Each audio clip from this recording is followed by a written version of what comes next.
तो कभी सोचा है कि आखिर ये जिंदगी शुरू कैसे होती है? ये एक ऐसा सवाल है जो हम सबको हैरान करता है। आज हम इसी कमाल की कहानी को समझेंगे कि कैसे सिर्फ दो बहुत ही छोटी, मतलब एकदम माइक्रोस्कोपिक सेल्स मिलकर एक पूरी जिंदगी बना देती हैं। ठीक है, तो आज हम क्या क्या देखने वाले हैं। सबसे पहले बात करेंगे जीवन की चिंगारी की, मतलब वो बेसिक चीजें क्या हैं। फिर हम स्पर्म और ओवम यानी शुक्राणु और अंडाणु की दुनिया में चलेंगे।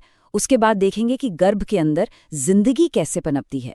और आखिर में हम ये भी जानेंगे कि जब कभी कभी ये नेचुरल प्रोसेस काम नहीं करता तो साइंस कैसे मदद करता है। तो कहानी शुरू होती है दो बहुत ही खास किरदारों से। ये वो मूल तत्व हैं, वो बेसिक बिल्डिंग ब्लॉक्स जिनके बिना जिंदगी की शुरुआत की कल्पना भी नहीं की जा सकती।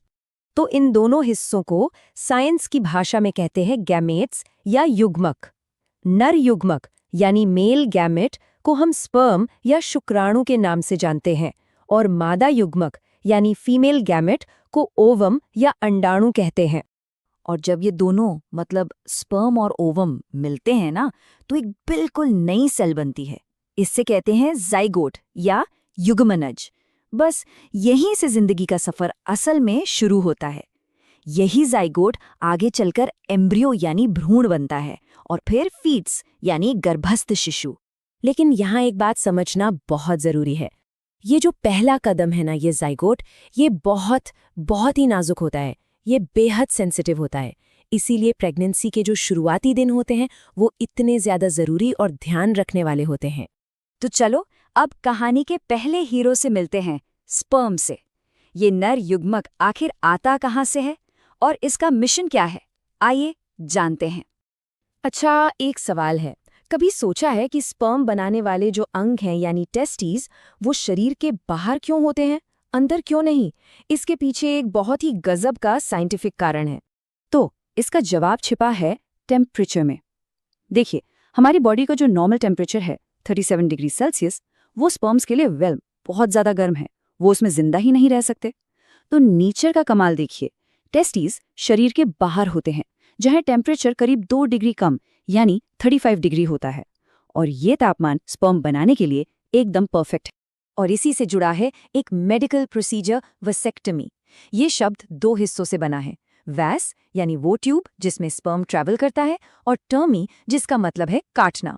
तो इसमें उस ट्यूब को काटकर स्पर्म का रास्ता ही ब्लॉक कर दिया जाता है। अब जरा इस नंबर को देखिए, 2 करोड़। जी हाँ, एक बार में करीब 2 करोड़ स्पर्म्स निकलते हैं। ये तो मतलब किसी शहर की आबादी जितनी संख्या है। वाकई में कमाल की बात है। लेकिन ये सिर्फ शुरुआत है एक बहुत बड़ी रेस की। जरा सोचिए, इन 2 करोड़ में से लगभग आधे तो रेस शुरू होने से पहले ही बाहर हो जाते हैं, क्योंकि उनके पास तैरने के लिए पूंछ ही नहीं होती। और जो बाकी बचे, उनमें से भी लाखों रास्ते में ही रह जाते हैं। आखिर में विजेता सिर्फ एक होता है, सिर्फ एक। तो इतनी लंबी मुश्किल रेस के लिए ताकत कहाँ से आती है? वो आती है एक खास तरह की शुगर से, जिसे फ्रुक्टोज कहते हैं। ये समझ लीजिए कि ये स्पर्म्स का अपना पर्सनल एनर्जी ड्रिंक है, जो उनकी पूंछ को लगातार तैरने की पावर देता है। चलिए अब कहानी के दूसरे किरदार की बात करते हैं, ओवम की यानी अंडाणु की। और इसकी स्ट्रैटेजी स्पर्म से बिल्कुल ही अलग है। देखिए, जहां स्पर्म एक बेचैन मुसाफिर है जिसे अपनी मंजिल तक पहुंचना है, वहीं ओवम बड़े सब्र से इंतजार करता है। वो अपनी जगह से हिल नहीं सकता। सारी की सारी यात्रा स्पर्म को ही करनी पड़ती है। तो ये इंतजार कहाँ होता है? ये होता है एक खास जगह पर, जिसे फेलोपियन ट्यूब कहते हैं। ओवम वहीं पहुंचकर रुक जाता है और सही स्पर्म के आने का इंतजार करता है। और यहीं से एक और टर्म आता है, ट्यूबेक्टमी। ये भी वेसेक्टमी जैसा ही है। इसमें ट्यूब का मतलब है फेलोपियन ट्यूब और टमी मतलब काटना। तो इसमें भी उस ट्यूब को ब्लॉक करके रास्ता रोक दिया जाता है जहां ओवम इंतजार करता है। तो ठीक है, स्पर्म और ओवम मिल गए। अब क्या? अब कहानी का अगला चैप्टर शुरू होता है, यूट्रस यानी गर्भाशय के अंदर। यहाँ से असली विकास की शुरुआत होती है। तो ये टेबल पूरी प्रोसेस को एक नटशेल में दिखाता है। देखिए, स्पर्म बनते हैं टेस्टीज में, ओवम बनते हैं ओवरी में, दोनों मिलते हैं फेलोपियन ट्यूब में, और फिर जो जाइगोट बनता है उसका विकास होता है यूट्रस में। सब कुछ अपनी अपनी सही जगह पर। और ये जो विकास है ना, ये किसी चमत्कार से कम नहीं है। क्या आप सोच सकते हैं कि सिर्फ 4 हफ्तों में एक छोटा सा दिल धड़कना शुरू कर देता है? ये जिंदगी की पहली ताल होती है।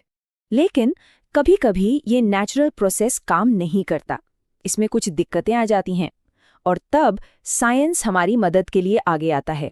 और इसी में एक बहुत बड़ी टेक्नोलॉजी है IVF, यानी इन विट्रो फर्टिलाइजेशन।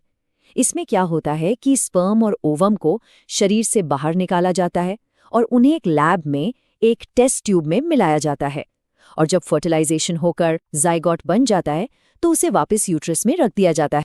और यहीं से एक और कॉन्सेप्ट जुड़ा है सरोगेट मदर का। अगर IVF से बना हुआ जाइगोट किसी दूसरे इंसान के यूट्रस में इम्प्लांट किया जाता है तो जो इंसान उस प्रेगनेंसी को कैरी करता है उसे सरोगेट मदर कहते हैं। ये बात सोचने पे मजबूर कर देती है कि उन 2 करोड़ स्पर्म्स में से हर एक में एक बिल्कुल अलग इंसान बनाने की ताकत थी। हर एक की अपनी एक अलग कहानी हो सकती थी, लेकिन मौका सिर्फ एक को मिला। तो ये पूरी की पूरी रेस, ये लाखों करोड़ों में से एक के जीतने की कहानी, ये हमारे अपने वजूद के बारे में क्या बताती है? शायद यही कि हर एक जिंदगी कितनी कीमती है और उसका होना अपने आप में एक चमत्कार है।